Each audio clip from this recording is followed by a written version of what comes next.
دوستوں اور بزرگوں، دعا کے اوپر بات چل رہی ہے۔ کئی جمعے توحیدی بات بیان ہوتی رہی، اس کے بعد پھر دعا مانگنے کا طریقہ کیا ہے وہ بیان ہوا۔ اس کے بعد اوقات قبولیت کا بیان ہوا۔ اس کے بعد مقامات قبولیت کا بیان ہوا، لیکن وہ جو بیان ہوئے وہ سارے مکہ مدینے میں حرمین شریفین میں تھے، اور گزشتہ جن میں نے عرض کیا تھا کہ کچھ پاکستان میں بھی ہیں، لیکن وہ اجتماعی طور پر بیان کرنا مشکل ہے، کئی لوگ کسی غلط فہمی میں مبتلا ہو جائیں گے۔ انفرادی طور پر جو مجھ سے پوچھے گا میں اس کو سمجھا سکتا ہوں، لیکن ایک ہفتے میں صرف 2 آدمیوں نے پوچھا ہے۔ ایک میرے مقتدی نے پوچھا ہے تو مجھے خوشی ہوئی کہ چلو کسی نے تو کوئی بات لی ہے، اور ایک طالب علم نے بھی پوچھا۔ یہ طالب علم جو آتے ہیں یہ بڑے دور سے آتے ہیں بیچارے، بڑی قربانی سے، کوئی گورڑے سے آتے ہیں، کوئی E7 سے آتے ہیں، کوئی یہ فیض آباد کے قریب ایک مدرسہ ہے، میں 3 مدرسوں میں پڑھاتا ہوں تو تینوں جگہ سے آتے ہیں۔ ایک طالب علم نے بھی پوچھا، پھر اس کو میں نے دونوں کو وہ بات سمجھائی کہ مکہ مدینے جانا تو مشکل ہے، پاکستان میں بھی کچھ مقامات ہیں، بہرحال ایک دو بھی سمجھنے والے ہوں تو ہمارا انشاءاللہ فائدہ ہے، اور تقریر کا جو مقصود ہے وہ پورا ہو جاتا ہے۔ آپ جو بات عرض کرنی ہے، جیسے اوقات قبولیت کا اہتمام کرنا ہے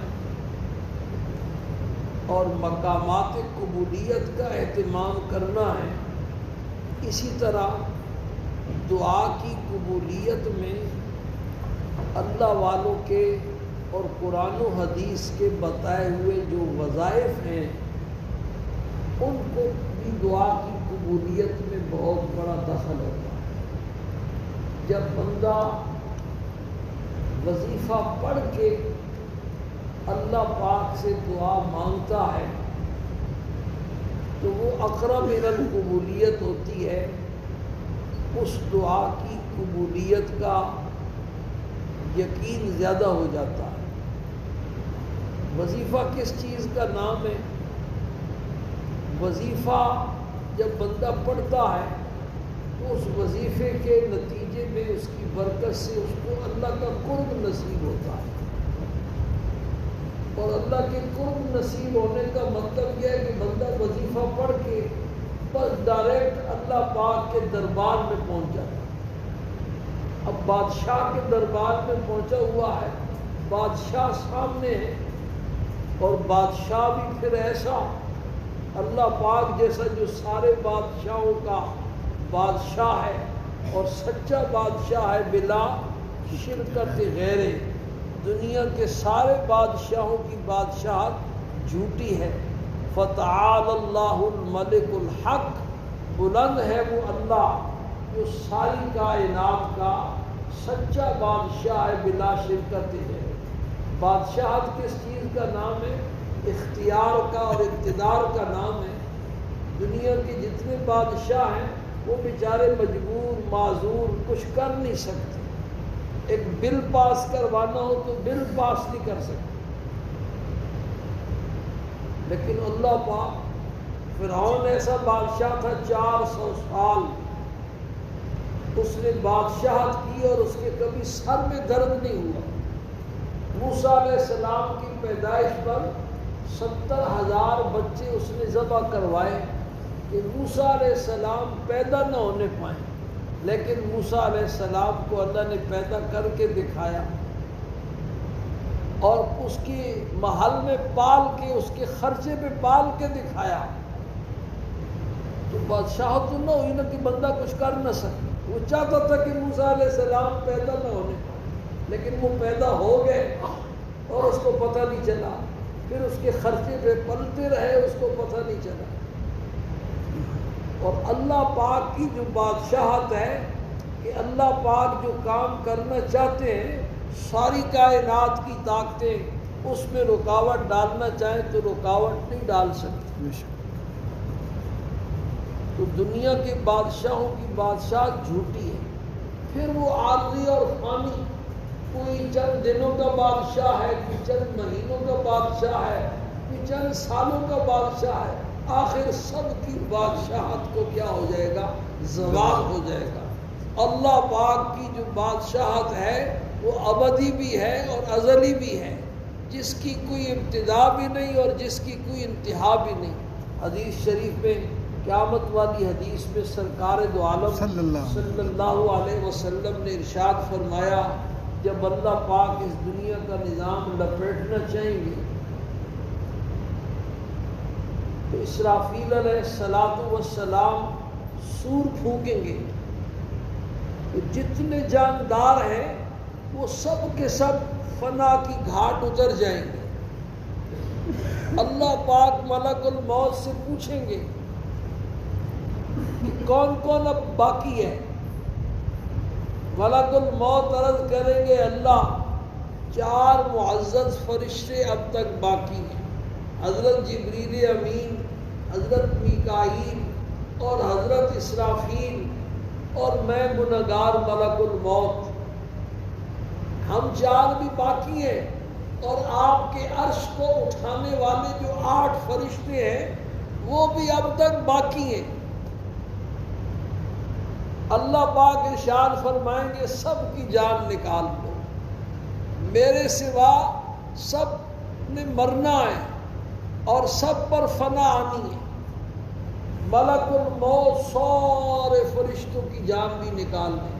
حضرت جبریل امین جیسا فرشتوں کا سردار جو سارے انبیاء علیہ السلام کے پاس وہی لاتا رہا، اور ایسی طاقت والا فرشتہ حدیث شریف میں آتا ہے کہ اپنی چھوٹی انگلی کے 1/4 حصے سے لوط علیہ السلام کی پوری بستی بمائے مکانات اور آبادی کے جبریل امین نے اٹھائی اور آسمان دنیا کے قریب پہنچا دی اور وہاں سے ان کو الٹا پٹک. جبریل امین کی بھی ملک الموت جان نکال لیں گی. حضرت میکائیل جس کے حکم پہ بادل چلتے ہیں ان کی بھی جان نکال لیں گے. اسرافیل علیہ السلام جن کی ایک پھونک نے دنیا کا نظام درم برم کر دیا ان کی بھی جان نکال لیں گے. اللہ کے عرش کو اٹھانے والے بڑے بڑے فرشتے 8 ان کی بھی جان نکال لیں گے. پھر اللہ پاک پوچھیں گے اب بتلاؤ کون باقی ہے. تو ملک موت عرض کریں گے اللہ ایک تو آپ کی ذات باقی ہے جس کو فنا نہیں، اور ایک یہ گنہگار باقی ہے، بس باقی سب کا کام ہو گیا. اللہ پاک ارشاد فرمائیں گے اب تم ایسا کرو کہ اپنی جان بھی خود نکالو، اس لیے کہ میرے سوا کسی نے بچنا نہیں. کل شیء ہالک الا وجہہ، صرف اسی کی ذات باقی بچے. جنت اور جہنم کے درمیان ملک الموت اپنی جان خود نکالیں گے، اور موت کی اتنی تکلیف ہے ایسی چیخ لگائیں گے کہ اگر اس وقت مخلوق میں سے کوئی زندہ ہوتا تو ملک الموت کی چیخ سے مر جاتا، لیکن کوئی ہوگا ہی نہیں. ملک الموت کو بھی موت آ جائے گی. اس وقت اس دنیا میں 40 سال ایسے گزریں گے کہ اللہ کے سوا کوئی ذی روح باقی نہیں ہوگا دنیا میں. اللہ پاک 7 آسمان اور 7 زمینیں اپنے دائیں ہاتھ میں یوں لپیٹ لیں گے. قرآن پاک میں بھی ایک آیت میں اس طرف اشارہ ہے مطویاتم بیمینی، یوں اللہ پاک کے ہاتھ میں لپٹے ہوئے ہوں گے اور اللہ پاک سب کو ایسے ہلائیں گے اور ہلا کر کے پوچھیں گے این الجبارون، دنیا کے بڑے بڑے ظالم اور جابر بادشاہ کہاں چلے گئے. این المتکبرون، دنیا میں بڑے بڑے تکبر، فخر اور غرور والے کہاں چلے گئے؟ این القہارون، کہاں چلے گئے قہارون؟ لمن الملک اليوم، مجھے بتلاؤ آج کس کی بادشاہی ہے؟ حدیث شریف میں آتا ہے سرکار دو عالم صلی اللہ علیہ وسلم منبر کے اوپر تشریف فرما تھے اور بڑے جوش کے ساتھ یہ مضمون بیان کر رہے تھے، لمن الملک اليوم۔ صحابہ کہتے ہیں آپ اتنا ہل رہے تھے کہ ہمیں خطرہ ہوا کہ کہیں آپ منبر سے نیچے نہ گر جائیں، اتنے جوش میں تھے۔ لمن الملک اليوم، مجھے بتلاؤ آج کس کی بادشاہی ہے؟ کوئی زندہ ہو تو جواب دے، جب کوئی جواب دینے والا جواب نہیں دے گا تو آخر میں اللہ پاک خود جواب دیں گے، للہ الواحد القہار، آج اکیلے اللہ کی بادشاہی ہے جو سب پہ غالب ہے۔ تو فرمایا فتعال اللہ الملک الحق، بلند ہے وہ اللہ جو ساری کائنات کا سچا بادشاہ ہے، بلا شرکت غیرے۔ باقی بادشاہوں کی بادشاہتیں جھوٹی ہیں جن کے پاس کوئی اختیار نہیں، اور سب کی سب فانی اور عارضی ہیں، ایک نہ ایک دن سب بادشاہوں کی بادشاہت ختم ہوگی۔ دنیا کے بڑے بڑے بادشاہ آج کہاں ہیں؟ ان کا نام و نشان بھی نہیں ہے۔ چار ایسے بادشاہ دنیا میں آئے جن کی پوری دنیا پر حکومت تھی اور آج ان کا نام و نشان۔ تو جب بندہ بھائی وظیفہ پڑھتا ہے تو ایسے بادشاہ کے دربار میں پہنچ جاتا ہے، صدر عارف الوی کے پاس سامنے پہنچ جاتا ہے، وہ کہتا ہے مانگ جو کچھ مانگنا، اللہ کے دربار میں پہنچ جاتا ہے۔ تو وظیفے سے بندے کو اللہ پاک کا کیا ہوتا ہے؟ قرب نصیب ہوتا ہے، اور پھر وظیفہ پڑھ کے اللہ پاک سے جو دعا مانگی جاتی ہے وہ دعا ضرور قبول ہوتی ہے۔ بعض مرتبہ ایسا ہوتا ہے کچھ دیر سویر ہو جاتی ہے، اس میں بھی بندے کی حکمتیں ہوتی ہیں، ہم خود کئی دعائیں مانگتے ہیں، بعد میں پتہ چلتا ہے کہ اس وقت غلط مانگ رہے تھے۔ اس کی قبول ہونے کا جو وقت اللہ کے ہاتھ طے ہوتا ہے، جب وہ وقت آتا ہے تو وہ دعا قبول ہوتی ہے۔ وظیفہ ضائع نہیں جاتا، دعا رد نہیں ہوتی اور ضائع نہیں جاتی، ثواب بہرحال مل کر کے رہتا ہے۔ البتہ وظائف میں اس چیز کا خیال رکھنا ہے کہ ایک تو وظیفہ خود کسی کتاب سے دیکھ کے نہیں پڑھنا۔ آج کل وظائف کی مختلف ناموں سے کتابیں مارکیٹ میں آئی ہیں۔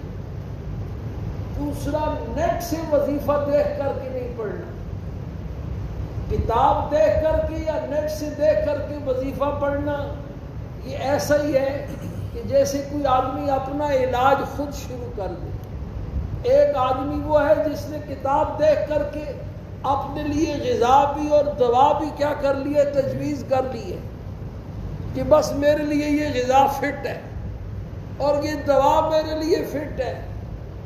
اور ایک آدمی وہ ہے جو کسی ماہر غذائیات ڈاکٹر کے پاس گیا، اس کو اپنی ہسٹری بتائی، اپنے حالات بتائے، اپنی کیفیت بتائی، اس نے اس کو چیک کیا، چیک کرنے کے بعد اس کے لیے غذا بھی تجویز کی اور دوا بھی کیا کی، تجویز کی۔ تو آپ اندازہ کریں دونوں میں کتنا فرق ہوگا۔ یہی حال کس کا ہے؟ وظائف، اٹم شٹم جو وظائف جس کتاب میں نظر آئے وہ وظیفہ پڑھنا شروع کر دیا، نیٹ سے دیکھ کر کے وظیفے پڑھنے شروع کر دیے، تو پھر چند دنوں کے بعد پتہ چلتا ہے کہ ان کا تو الٹا ہی اثر ہو رہا ہے۔ بسا اوقات وظائف کا الٹا اثر ہو جاتا ہے، دماغ میں خشکی ہو جاتی ہے۔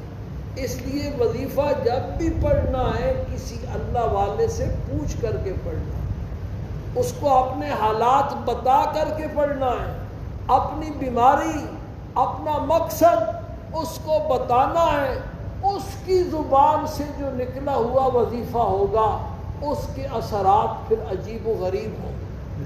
سرکار دو عالم صلی اللہ علیہ وسلم نے بخاری شریف کتاب الوضو کی آخری حدیث ہے، حضرت براء ابن عازب رضی اللہ تعالیٰ عنہ مشہور صحابی ہیں، ان کو سونے کے وقت کی ایک دعا سکھلائی، بڑی لمبی دعا تھی کہ جب تم بستر پہ آؤ تو وضو کر لیا کرو، اور وضو کرنے کے بعد پھر یہ دعا پڑھ لیا کرو، اور یہ آخری کلمات تیری زبان سے نکلنے چاہیے سونے سے پہلے، پھر کوئی بات چیت نہیں کرنی۔ جب آپ نے وہ دعا سکھلائی تو فرمایا اب مجھے سناؤ۔ حضرت براء بن عازب نے وہ دعا سنائی، لمبی دعا تھی۔ آخر میں جب پہنچے تو انہوں نے کہا آمنت بکتابک الذی انزلت ورسولک الذی ارسلت۔ آپ نے فرمایا نہیں، وہ لفظ بولو جو میں نے بولا تھا، اور یوں کہو وَنَبِيِّكَ الَّذِي أَرْسَلْتَ۔ حالانکہ رسول کا مقام نبی سے کیا ہوتا ہے؟ اونچا ہوتا ہے۔ آپ اللہ کے رسول بھی ہیں، نبی بھی ہیں، معنی میں کوئی خاص فرق نہیں تھا، لیکن آپ صلی اللہ علیہ وسلم نے ان کا ورسول کا کہنا رد فرمایا، فرمایا نہیں، وہ لفظ بولو جو میں نے بولا تھا، اور آپ نے تو وَنَبِيِّ کا بولا تھا۔ اس سے بزرگوں نے مسئلہ نکالا ہے کہ جب کسی اللہ والے کی زبان سے نکلا ہوا وظیفہ بندہ پڑھتا ہے تو اللہ پاک اپنے مقربین کی لاج رکھتا ہے۔ یہ میرے محبوب بندے کا بتلایا ہوا وظیفہ ہے، یہ میرے خاص بندے کا بتایا ہوا وظیفہ ہے، تو جب اللہ پاک اس کی لاج رکھتے ہیں تو پھر وہ دعا جو ہے بہرحال قبول ہوتی ہے۔ اور صرف وظائف پر بھی زور نہ ہو، کچھ تقوی پر، کچھ دینداری اور پرہیزگاری پر بھی زور ہو، بھی کچھ اللہ سے تعلق بھی تو ہو۔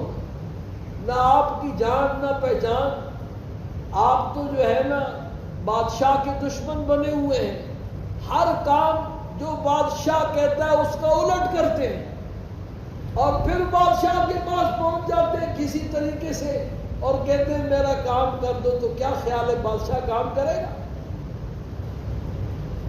اس لیے کچھ تقویٰ، کچھ دینداری، کچھ پرہیزگاری، اس کے بھی اثرات ہوتے ہیں وظائف میں اور دعاؤں کی قبولیت میں۔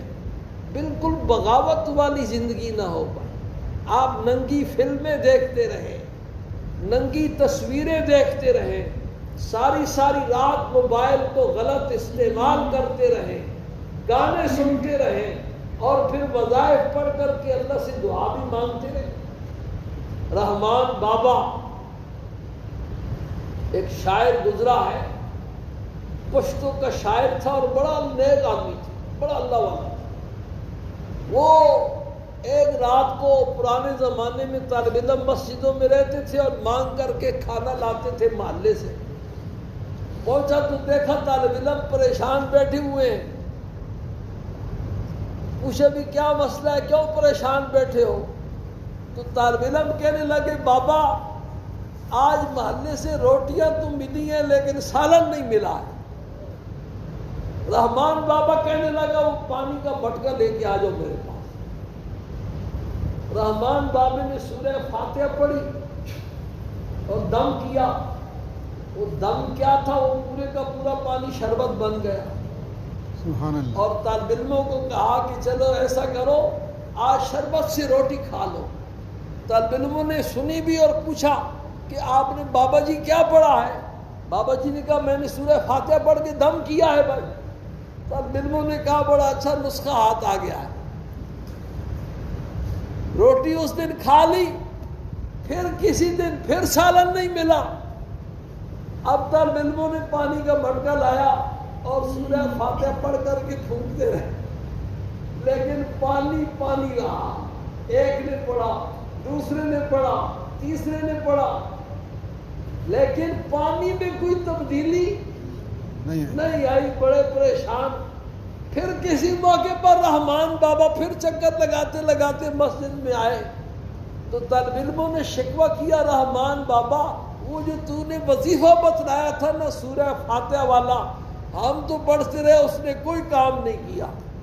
رحمان بابا اللہ والے تھے، وہ کہنے لگے بیٹا تمہارے پاس رحمان بابے والی زبان نہیں تھی۔ سورہ فاتحہ تو وہی ہے جو اللہ پاک نے قرآن پاک میں نازل کی ہے، جس سورت سے اللہ نے اپنی کلام پاک کا کیا کیا ہے؟ افتتاح کیا ہے، افتتاحیہ ہے قرآن پاک کا۔ کیسی عظمت والی صورت ہے، ایسی عظمت والی صورت کہ اللہ پاک نے سورہ فاتحہ کے بغیر نماز ہی قبول نہیں فرماتے۔ نماز کی ہر رکعت میں سورہ فاتحہ پڑھنی، تو کوئی خاص بات ہے نا سورہ فاتحہ میں، جس کی وجہ سے اللہ نے اپنی نماز کی ہر رکعت میں اس کو لازم قرار دیا۔ تو فرمایا سورہ فاتحہ تو وہی ہے، لیکن تمہارے پاس رحمان بابے والی زبان نہیں تھی، اس لیے اپنے اندر بھائی تبدیلی لاؤ۔ حضرت عمر فاروق رضی اللہ تعالیٰ عنہ کو خط لکھا، قاصد بھیجا روم کے بادشاہ نے کہ میرے سر کا درد ٹھیک نہیں ہو رہا ہے، دوائیاں کر کے عاجز آ گیا ہوں، حکیم بھی میرے ملک کے عاجز آ گئے، لیکن سر کا درد نہیں جا رہا۔ حضرت فاروق اعظم رضی اللہ تعالیٰ عنہ نے قاصد کو ایک ٹوپی دی کہ بادشاہ کو بولو کہ جب سر میں درد ہوا کرے یہ ٹوپی پہن لیا۔ بادشاہ کے پاس وہ ٹوپی پہنچی، جیسی وہ ٹوپی سر پہ رکھتا درد دور ہو جاتا، اتار کے نیچے رکھتا درد واپس آ جاتا، پھر ٹوپی سر پہ رکھتا پھر درد دور ہو جاتا۔ ایسا کئی مرتبہ اس نے تجربہ کیا، اس کو تجسس ہوا کہ یہ ٹوپی میں کیا چیز ہے کہ یہ ٹوپی میں سر پہ رکھتا ہوں تو میرے درد میں افاقہ ہو جاتا ہے۔ اس نے آخر اس کو تجسس ختم نہ ہوا تو اس نے ٹوپی کو کھول کے ادھیڑ کر کے دیکھا تو اندر چھوٹی سی پرچی پڑی تھی جس پر لکھا ہوا تھا بسم اللہ الرحمن الرحیم۔ بس یہ بسم اللہ کی برکت تھی، اور لکھنے والے بھی کون تھے؟ حضرت عمر فاروق، جن کے خط سے نیل کا دریا بھی چل پڑا تھا۔ تو لکھنے والے میں اور پڑھنے والے میں بھی کیا ہوتا ہے بھائی؟ فرق ہوتا ہے۔ اس لیے کچھ اللہ سے لو بھی لگاؤ نا، کچھ اللہ پاک سے تعلق بھی کیا کرو، بناؤ۔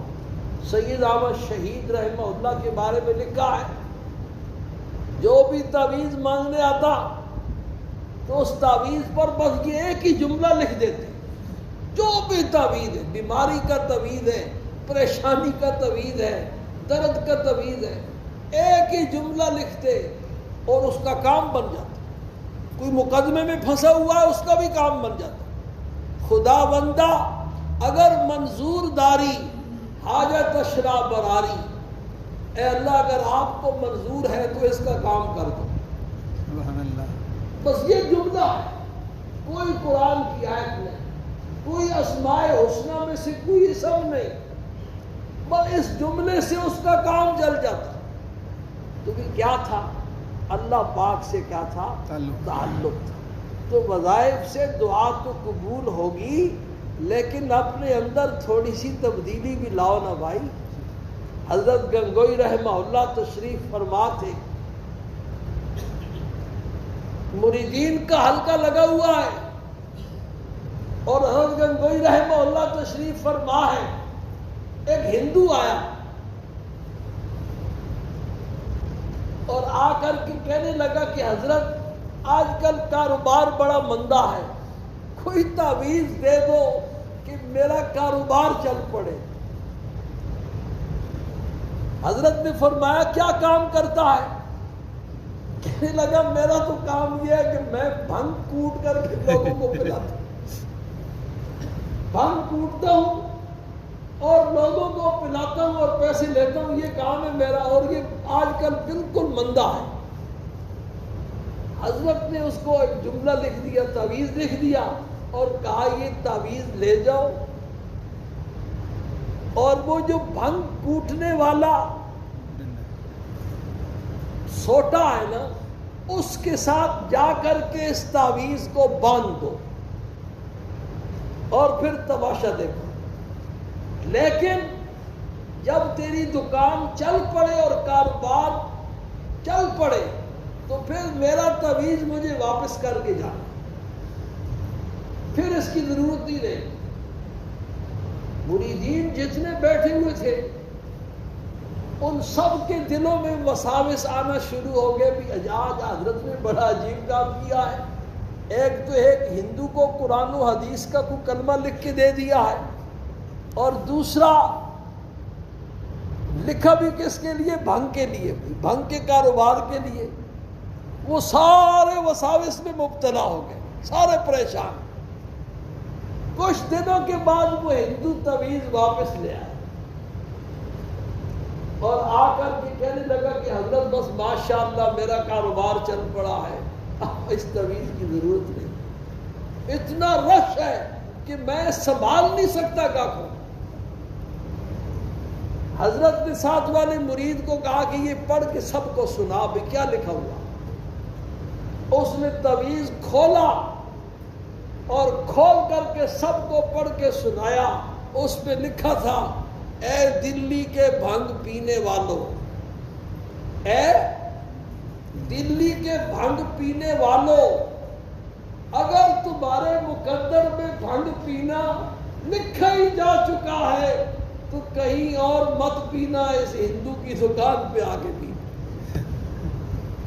نہ قرآن، نہ حدیث، نہ اللہ کا نام، نہ کوئی کلمہ، بس یہ جملہ ہے بھائی۔ اور اس جملے نے وہ اثر کر دکھایا کہ گاہکوں کا رش لگ گیا۔ تو اس لیے موضوع یہ بیان شروع ہوا ہے کہ وظائف پڑھ کے جو دعا مانگی جاتی ہے وہ دعا کیا ہوتی ہے بھائی؟ قبول ہوتی ہے۔ اس لیے کہ وظائف کے ذریعے بندے کو اللہ کا کیا نصیب ہو جاتا ہے؟ قرب نصیب ہوتا ہے، اور بندہ ایسا ڈائریکٹ اللہ کے دربار میں پہنچ جاتا ہے۔ اب اللہ کے دربار میں پہنچا ہوا ہے، اللہ پاک کی رحمت متوجہ ہے، تو جو مانگنا ہے مانگ بھائی، لیکن اس کے لیے کچھ تبدیلی چاہیے بھائی، کچھ اللہ پاک سے تعلق چاہیے، کچھ دینداری چاہیے، کچھ تقوی اور پرہیزگاری چاہیے، اور کچھ اللہ پاک سے لو لگانا چاہیے، تو پھر وظائف میں بھی اثر ہوگا، دعاؤں میں بھی اثر ہوگا۔ آپ موبائل کا غلط استعمال کرتے رہے، ننگی تصویریں دیکھتے رہے، ننگی فلمیں دیکھتے رہے، اور کانچے پھین کر کے پورے معاشروں کے، مسلمانوں کے معاشرے میں بے حیائی پھیلاتے رہے، اور ہر وقت وہ ٹوٹیاں موبائل کی کانوں کے ساتھ لگی ہوئی ہوں، اس میں گانے سنتے رہیں، اور پھر یہ کہیں وظائف بھی پڑھیں گے اور دعائیں بھی قبول ہوں گی اور کام بھی بنیں گے اور چین اور سکون بھی ہوگا۔ این خیال استو محال استو جنون، ایندھن جو ہے وہ جمع کیا ہوا ہے، خشک لکڑیاں جمع کی ہوئی ہیں، اور مٹی کا تیل اور پٹرول چھڑکا ہوا ہے، اور ماچس تیلی سے آگ بھی لگا رہے ہیں، اور پھر چاہتے ہیں آگ نہ لگے، پھر سیلاب نہ آئے، پھر کرونا نہ آئے، پھر ڈنگی نہ آئے، اور پھر ہمارے حالات اور سارے معاملات جو کہ تو ہو جائے۔ بادشاہ بھی ہمیں جو ہے عالمگیر جیسا عادل، عمر فاروق جیسا عادل نصیب ہو جائے۔ یہ خیال استو محال استو جنون، کتنے بھولے ہو کہ کانٹوں کے اوپر بستر بچھایا ہوا ہے اور پھر کہتے ہو کہ ہمیں کانٹے چبھے بھی نہیں، یہ کیسا ہے؟ اس لیے اپنے اندر تبدیلی لانی پڑے گی، چینجنگ لانی پڑے گی، اپنا تعلق اللہ سے جوڑنا پڑے گا، پھر جا کر کے کچھ معاملات سدھریں گے، اور پھر رو گے، گر گڑاؤ گے، اللہ سے فریاد کرو گے، تو پھر ممکن ہے کہ تمہارے حالات میں تبدیلی ہے۔ اللہ پاک یہ موضوع چل رہا ہے وظائف کا، انشاءاللہ باقی آئندہ جمعے اللہ پاک ہم سب کو اس کی سمجھ نصیب فرمائے، اس کا یقین نصیب فرمائے۔